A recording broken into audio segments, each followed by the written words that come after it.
Hello to the chicos and the chicas, especially chicas. Today we are going to take a very good look at some awesome games played by the ladies.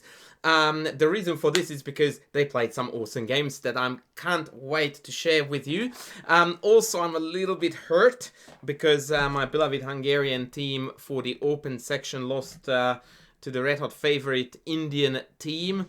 And yeah, that is definitely something that I was hoping it would turn out to be a tighter match and a closer result, 3-1. Yeah, it was a toughie for sure. And by the way, we are going to have a look at the Indian team, but we are going to start with the ladies, or rather, that is what we are going to do. The ladies team also for India leading the tournament, and their rising star, of course, is none other than Divya Deshmukh, who has been sieging that Grandmaster title. She is very, very close, and she has been playing really, really impressive chess. And here too now, playing behind the white pieces, she's playing against a very well-known Grandmaster too, by the way, Elena, not sure which one it is, Danielian, a very experienced, solid player, and this is going to be a French, which, by the way, is quite an interesting choice of opening by the Armenian player, because Divya herself plays the French with black as well. So she's playing against her own weapon, and she's playing what is considered to be one of the trendiest things to play nowadays against the French, and that is this upgraded version of the Milner-Barry with Rook E1. This is now all the rage of fashion, and rightly so, actually, because black definitely needs to find some really accurate moves to put up a good fight in this opening. Knight b3, dc, bc, knight a5, rook b1, knight takes, rook takes, queen c7, and queen e2. This is the critical position in the game, in my opinion, because it's a really funny case where queen e2 is almost looking like a pass. Like, white is not really putting any extra heat on black like it's usual with knight g5. But black is also a little bit stuck for a good move. Yeah, there are some issues here about which way the knight should go. Knight c6 was played in the game, but this is not great. Knight f5, I suppose, is playable, but then you always have to reckon with this takes, and e6 push. And that is exactly where you kind of reap the results of the heavy pieces piled up on the e file. By the way, I want to go back a few moves because I really need to show you a cool line here. I was thinking to myself, what if we try to resolve this issue by playing knight f5 already here? And I found an absolutely insane line with the help of the mighty machine, which goes like this: bishop takes, pawn takes, knight takes, knight takes, and of course I immediately wanted to capture back, but then I took a glance at the engine just to check what it wants to take back with, and of course I got the ultimate chess coach András Ensa, which is what are we taking back with? If that's the question, the answer is with nothing. We play bishop e3. And I'm like, oh, okay, yeah, that's cute, right? Sure enough, you know, we add an extra piece. It kind of lines up the queen with the knight. There is a bit of annoying stuff going on there. And I wanted to test the water, so I played another move, and then the engine dropped the bomb on me here, explaining to me why this bishop e3 move was such a genius, because guess what we are going to take on d4 with now? That's exactly right, with nothing. We are not. We play e6, double exclamation marks, and now we see another point of playing bishop e3, which is that when we take on d4, it's gonna be a double attack. So, for example, bishop e6, bishop d4, queen has to go, and boomshki, taking on g7, splitting the entirety of the kingside pawn mass, splitting them into 3 isolated pawns, losing castling rights. It is looking like an absolute nightmare for black. And yeah, so likewise in the game, here after queen e2, it's not so easy. It's not so easy. h6 is, excuse me, the engine's favorite move, which goes to show that, yeah, life is not so simple on the black side of things. And after knight d4, h6, because obviously the engine learned chess principles from humans, and not to use the bunnies was a very important lesson there. Oopsie daisies. Danielian went knight c6, and now, like literally out of nowhere, white has a very, very potent attack starting with knight g5. Knight a5 played, and this is already a losing move. Believe it or not, this is a losing move. And actually here, Deshmukh failed to exploit this. She dropped the rook back to b1. Instead, queen h5 was the right course of action. What I think she might have missed, I don't know. But my guess is that obviously knight b3, queen f7, king d8, a b3 looks like $1 million. So I don't think that this was what she was afraid of. Although queen c3 might look like a threat, but then we have got a mate in 3, right? Oops. Yeah, she wouldn't miss anything like that. So what I suspect she would have missed is that after g6, when we drop back to queen f3, and they play bishop c6, the incredibly clever move here is rook a3. Wow. Must admit though, even queen f6 seems to do a fair bit of damage. But now there is knight b3, and if we take on h8, maybe there is knight c1, and then black is not that badly off. Yeah, I reckon. So watch this, because this is amazing. Rook a3. And now if they take, I mean, this is just dark square domination and some. So that's out of the question. But we are also threatening to take on a5. So more or less, because the queen is, of course, glued to the defense of both of these things. So b6 is more or less forced. But here comes the coup de grace, queen f6, rook g8, and knight e6. And that's it, it's carnage. I think it was this rook a3 that Deshmukh might have missed. The idea, of course, is that now the rook falls off. One of them, at least. Queen e7, and then I can take the c8 when we check. Otherwise, yeah, it's carnage city. So that was a pity, but it was not a big enough miss from white's perspective to not to rake in a W, because after bishop c6, knight h7, and now the king side falls apart.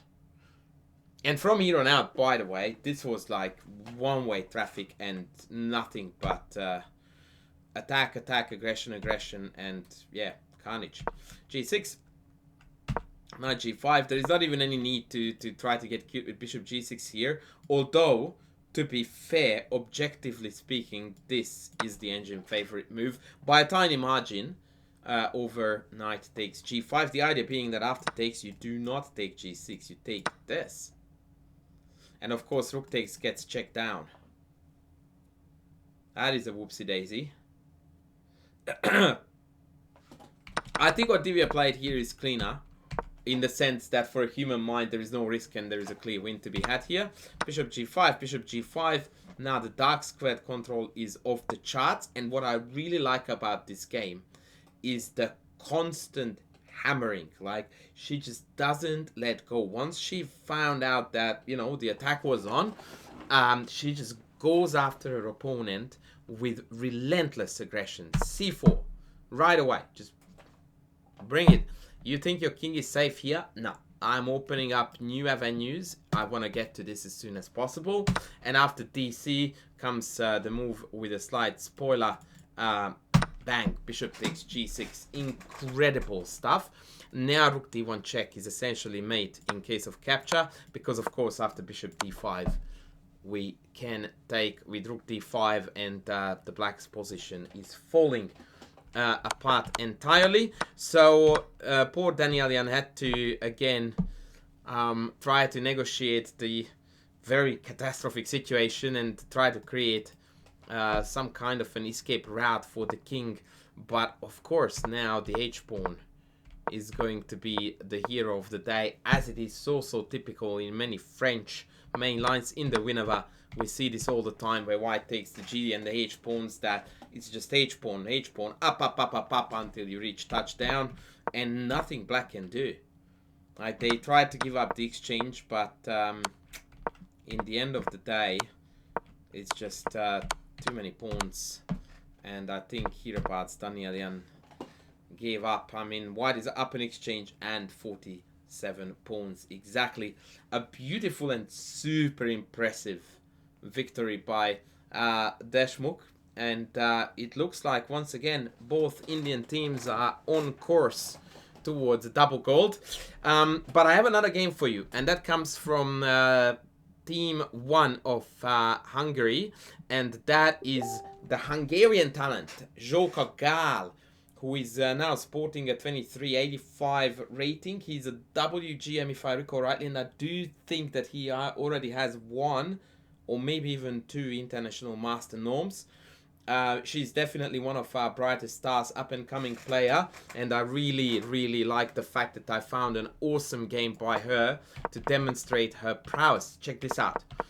Remarkably well played opening by white, by the way. You really need to do these early d5s against this nonsense. Grab as much space in the center as you can, and go after that king too. If the opportunity arises. I mean, black's development is really lackluster. Let's go with that. The bishop on d6 is not doing anything. The pawns are not present in the center at all. The knight has nowhere good to go. It looks like an ultimate signing up for catastrophe, and h4 is such a cool move.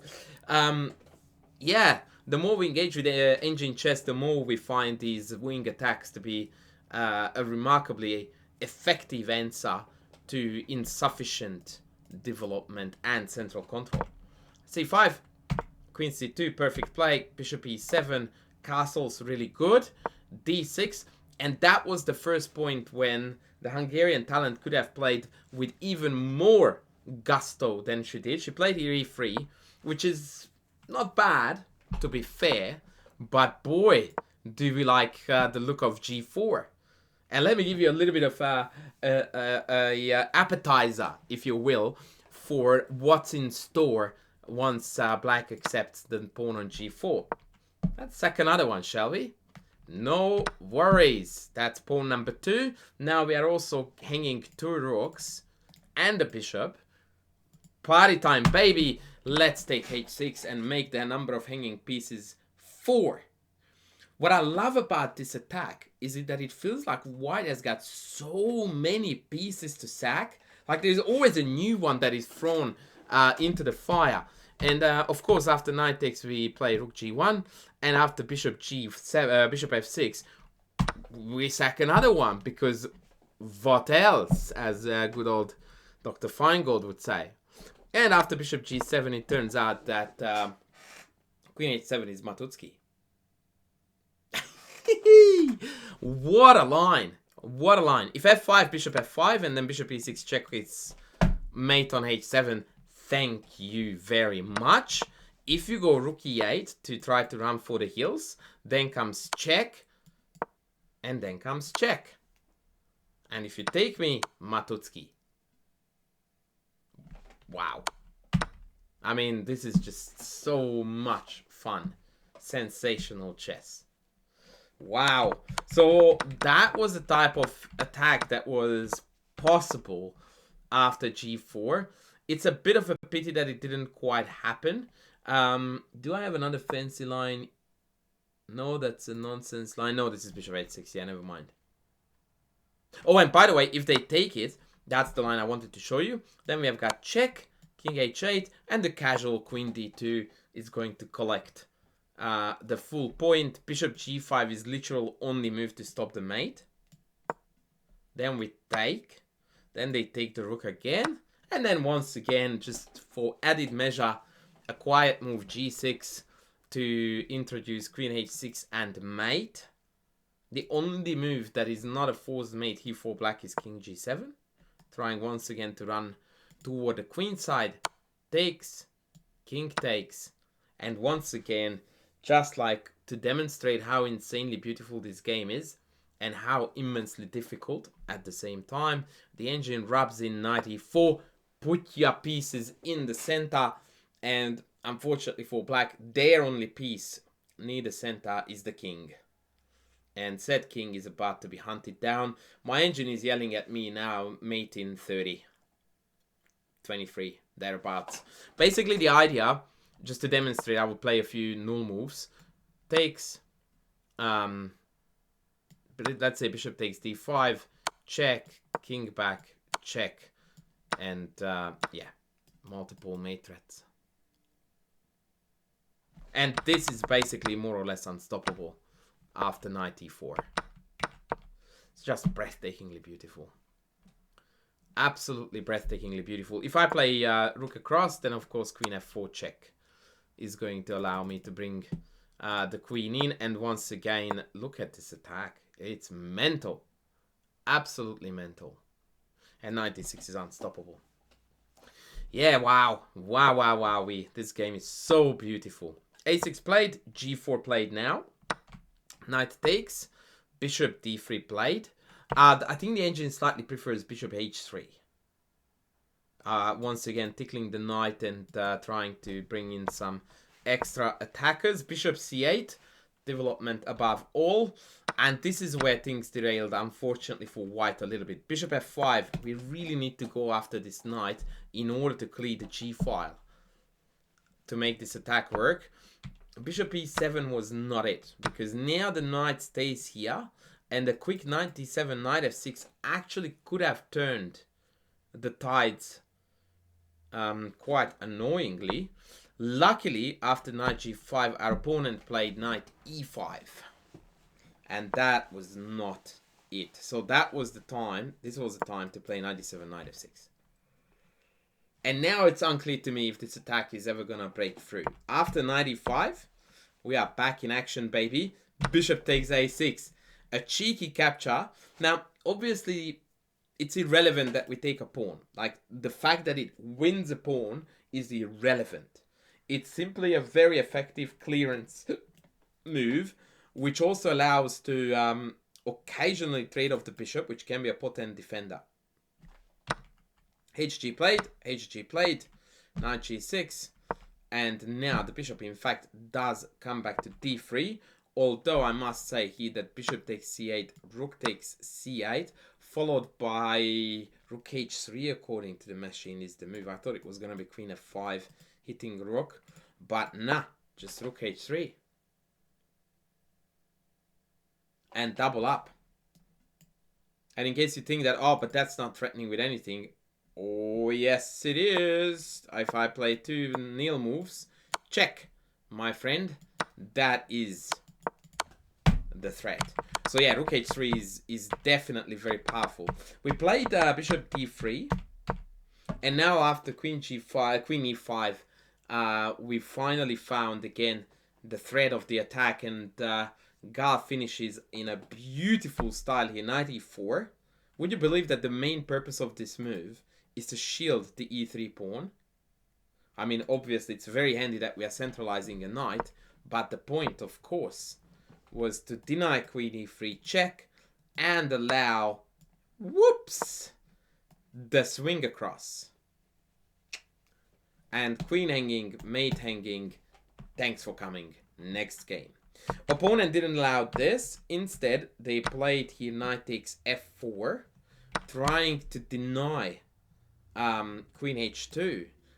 But the point is that white is so winning here, and the attack is so mighty strong. We don't even need the queens, friends. Queen d2. A sensational find, in my opinion, because it's so counterintuitive, I didn't even think about it. But it just runs away with the game, because after takes, there is nothing to stop the Matutsky. I mean, okay, I can play rook e8, and after rook h2, I can play king f8. That is the only way to run, but I think you can guess what's coming here. I actually didn't even find this line when I prepared the video. I just noticed it now. It's knight f6. And of course, if I take, I get mated. Thank you. And if I move the rook, I also, well, not there, but like, if I move the rook, I also get mated. And so the only response to knight f6 is king e7, which loses at least a full rook to rook e1 check. Wow. Lovely stuff. Opponent played f5, but that was just to delay the inevitable g6, fe, and after rook h2, Black resigned the game. Not even rook f8 is gonna cut it because rook f1 because I can take with the bishop, maintaining the threats on h8. So that was, my friends, my recap of mostly the ladies' games from round 6. Oh, I've got one more thing to show you. Man, this is what chess players' nightmares are made out of. 2 international masters, right? Playing a endgame. I just had to throw this in because I have so much sympathy for the black player, and the number of times this happened is surreal. Queen endings are the dirtiest things there ever was in chess, right? Black is a pawn up, pushing for the win. Yeah, stock standard story. We have heard it so many times. If you know Van Perlo's endgame book, you already know where this is going. Yeah. So black is trying, white is giving checks, and by now white has managed to score a draw. There is absolutely no way for black to make progress here, and they need to be particularly careful about certain ideas such as king h4, which is a beautiful, absolutely beautiful. Actually, this mate pattern is directly out of the Van Perlo book. This is what chess players' nightmares are made out of. That's not how the game ended, but trust me, it's gonna be equally tragic. They actually blocked the check here with queen f4, 5, only to be awakened by the rudest shock. Check. And mate next. King takes is met by queen g3, king g4 is also met by queen g3, and king h6 is met by queen h8 mate.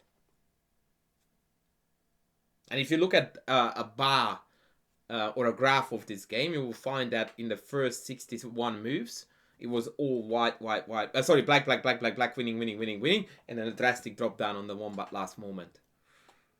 This keeps you up at night for years, folks. So, this is gonna be my review for today. I'm very glad that I took a detour and had a look at the ladies' games, because I reckon these were probably the most fun games we have looked so far. And I definitely had a jolly good time. So I hope you guys enjoyed it, and if I'm not mistaken, today is the rest day. If not, I will definitely be back with a video tomorrow. But if it is a rest day, then I will take a rest day too. Although I have already some stuff recorded, so we'll see. Anyway, please don't forget to leave a comment, like the video, chuck a comment down below, and thanks for watching. I will be back with you next soon. Bye.